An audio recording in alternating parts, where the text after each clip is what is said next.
There is always another side, always. These words are found in a Wide Sargasso Sea, which unravels another side of a familiar story. Here, we will discuss about the novel Wide Sargasso Sea, which told to us the tale of a woman who was known to be shut in an attic of a mansion. Let's begin to know the other side. The Wide Sargasso Sea by Jean Rhys.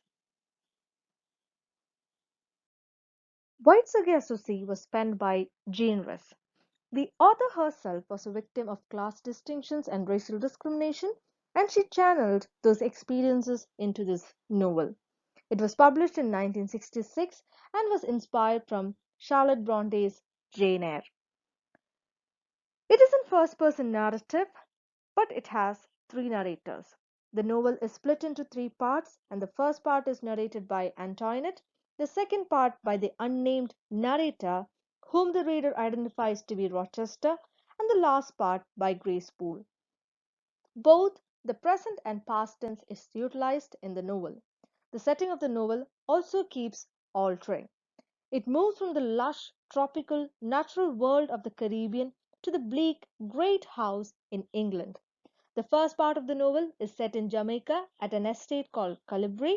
The second part takes place at Grandboy's, a honeymoon house in Dominica, and the last part is set in a cold, dark attic in England.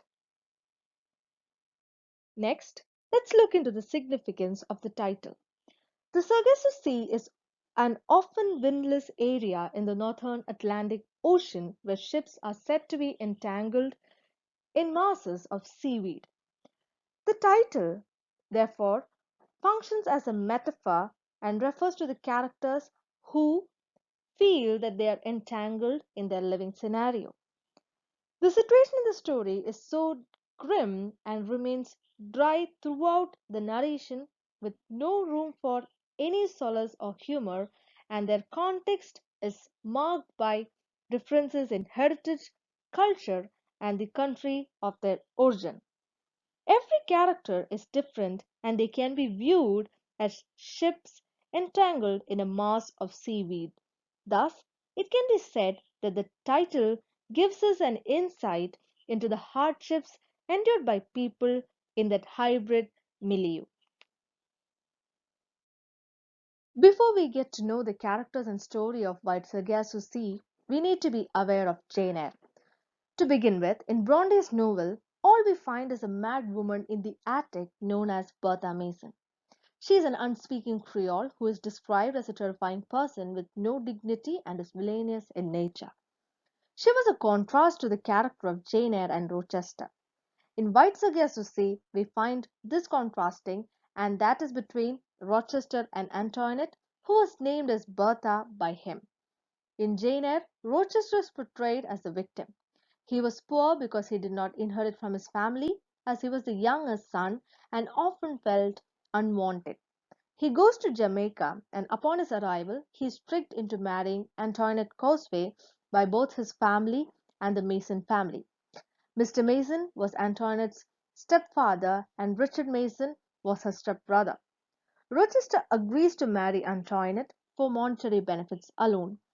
But, ironically, after his marriage, when he returns to England, he finds that his father and brother had died and he inherited all the wealth. The reason why he married Antoinette Causeway did not matter anymore, and to make things worse, he was forced to deal with Bertha's insanity. It is from this juncture Rhys starts to tell her tale. We can see that the author tries to humanize Antoinette and tries to explain the reasons for her lunacy. It is an attempt to revive Bertha Mason, also known as Antoinette Causeway. This narration opens a possibility and brings into focus how perspective and narration can mislead and sometimes distort truth. The truth of many stories which were probably twisted and labeled as dangerous. It is this quality that made White Sargasso Sea stand as a classic of its own because the attempt was to voice out for the voiceless. Thus, It makes this novel essentially a post-colonial read. In the coming videos, we will look into the detailed summary, characters, themes, and symbol of the novel. Hope you all enjoyed. Thank you.